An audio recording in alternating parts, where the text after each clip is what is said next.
Alors, la cybersécurité peut apparaître comme étant un problème lointain. Cependant, c'est un problème quotidien qui intéresse tout le monde. Dès que vous avez des gadgets électroniques sur vous, nos collègues en recherche en sciences humaines nous expliquent bien que souvent, quel que soit le domaine de la sécurité, et pas seulement de la cybersécurité, le point faible, c'est l'humain. Et donc, il y a un minimum de connaissances à avoir ou de précautions à prendre. Il faut être conscient de ces problèmes-là pour éviter les erreurs les plus flagrantes, puisque la majorité des attaques aujourd'hui procèdent en réalité de l'ingénierie sociale, c'est-à-dire de convaincre quelqu'un de donner son password, ou son mot de passe, ou son identifiant à un attaquant, à un réseau mafieux, etc., par des techniques, en se faisant passer pour quelqu'un d'autre, etc.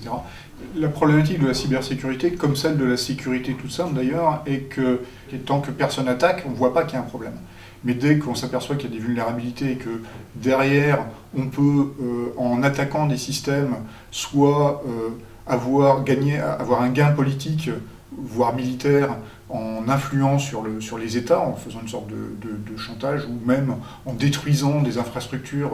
d'autres États, ou même à un niveau économique, en ruinant une société, ou en lui volant ses secrets, ou en l'empêchant de travailler, ou en nuisant à son image, on s'aperçoit qu'il y a des enjeux majeurs qui font que progressivement, ces 20 et surtout ces 10 dernières années, les attaquants se sont structurés pour aujourd'hui avoir des vrais outils extrêmement nocifs pour attaquer